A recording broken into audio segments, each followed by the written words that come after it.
Yes, we are. My man, Monster. So good to be back with you, my man. We missed it yesterday, as you're going to crush it, as always, for every Fortnite broadcast. My man, Javi, always brings the heat. We are live with EU.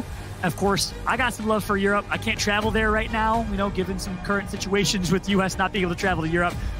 We're carrying the action back over to Frenzy Farm, though, because there is a fight that's happening off the bat here.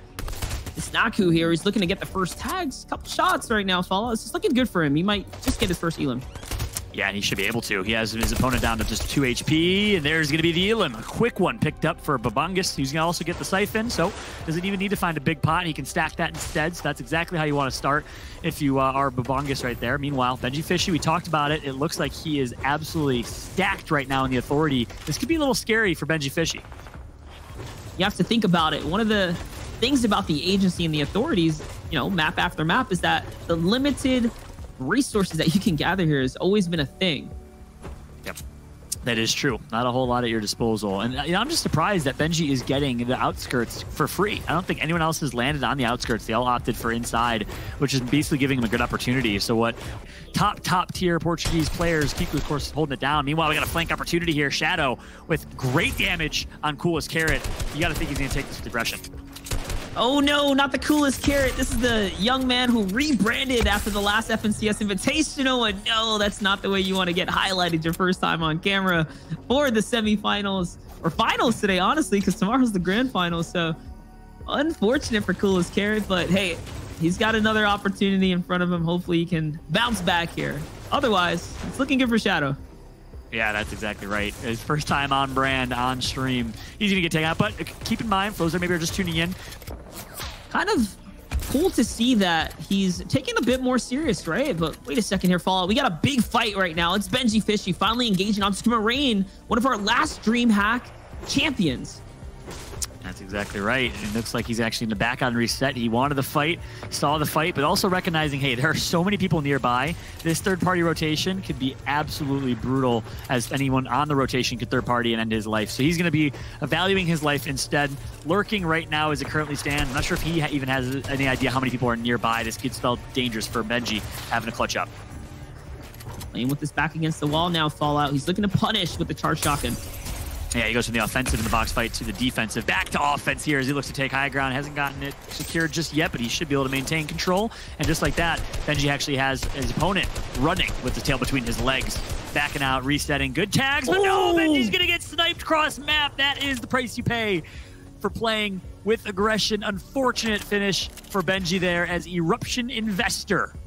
That's right, and that's what he was doing. He was just kind of sitting up, waiting for someone to pass by. Now using that element of surprise here. We'll see. It's an opportunity for a big snipe. We've already saw Benji getting taken out by one. Who knows if we're going to have this follow-up here by Door. All right, Door. Here's another player. Okay, it's Janice. It's Janice. Wait a second. Wait, this is AX Janice. Might be a different one, but regardless, though, it's someone who's walking inside. No, misses the snipe there, but great walk control here as he takes that one. The follow-up, and oh, the axe swing, the disrespect. Is that pickaxe? Yes. You gotta be kidding me. He did. What a way to start. We got some pickaxe disrespect kill eliminations coming through. Nice pick from Door is going to be, I think that is Janice. I don't know. I mean, he is on athletics. It really is a matter of surviving, but ultimately finding those elims to continue to break away from the rest of the pack. Yep, that's a good call. In EU, I think we had around 500 was kind of the max points. I think you're going to expect that to be a little bit lower today. Typically, you know, given that we don't have as many players of different caliber, as many high elims, as many aggressive W key type of games early on, you could already see this is game number 1, and we still have 58 players remaining in this lobby.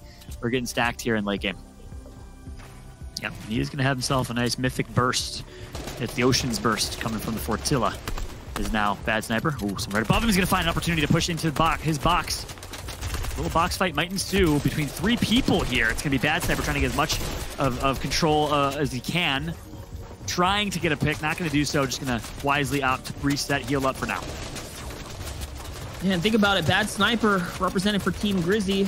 We have Nate, Lizen, 4ZR, Snazzy, a bunch of which have all qualified today. So we will be seeing a lot of friendly rivalry and players clashing across one another.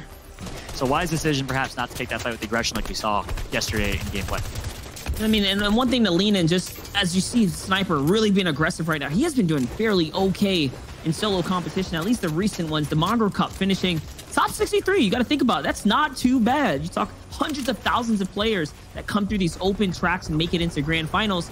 Just breaking into a top 100 slot is something that you have to respect. So I want to say that he's been in shape as of late. He does hear a launchpad breakout behind him. The decision here now to go backwards or stay in is going to be the one he's going to have to make. But no, instead, he's going to stick around to fight. He's going to find some big shots here, Fallout. All he needs is one more to connect with. Can he actually find it? And I think he does. Yes. Finally, this one was not stolen from him. Out comes his own launchpad right into the thick of it. He's going to find himself a nice little safe spot here. But the Elim, more importantly. Yeah, the Elim was huge. Nice play from Bad Sniper. Recognizing he also has the Mythic Burst to his name from the Ocean's Burst. That does so much damage so quickly. You have to try and at least get 1 or 2 Elims. You'd be remiss not to. I think that's a wise decision. Lurking for a little bit longer, trying to recognize, hey, I can get a quick pick here. Gets exactly that. Every Elim counts, especially late game when you're trying to make sure you can siphon, not have to waste your heals. Of course, in this scenario, he did take some damage on the rotation after, so he had to do exactly that, but he's still sitting in a good spot. Another notable player I see up there is Waves Flick, who's sitting just nearby.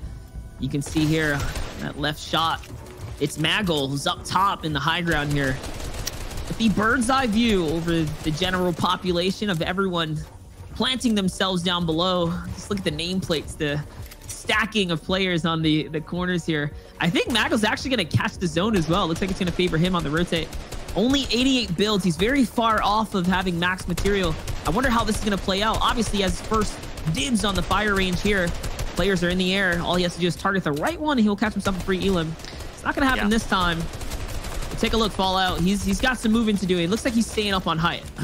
He is, yep, sitting up top amongst the Parthenon and the Acropolis, looking down and everybody else in the lobby. But he's not going to be able to maintain high ground for long. Not going to be able to maintain that status, if you will, as he doesn't have the builds to keep control. He's going to eventually have to follow a tunnel, and he's actually going to get tagged up quite a bit as Maggle. So not in the best position. Crash Pad's going to come through as he's trying to heal. This man's just trying to drink some minis. Finally, things will reset a little bit. He's going to get towards mid or low ground, and he will be able to follow some builds if he can. He needs to pick up an Elim, though. That's going to be crucial. I just found that to be pretty cool for a second there. We're following Maggle and Bad Sniper. A lot of French presence here. Yep. On the screen at once. You gotta love it for the players from France. Always putting up a good show. They honestly lead the pack for a lot of the veterans that's been in the scene for Fortnite here. But talk about a textbook hold here.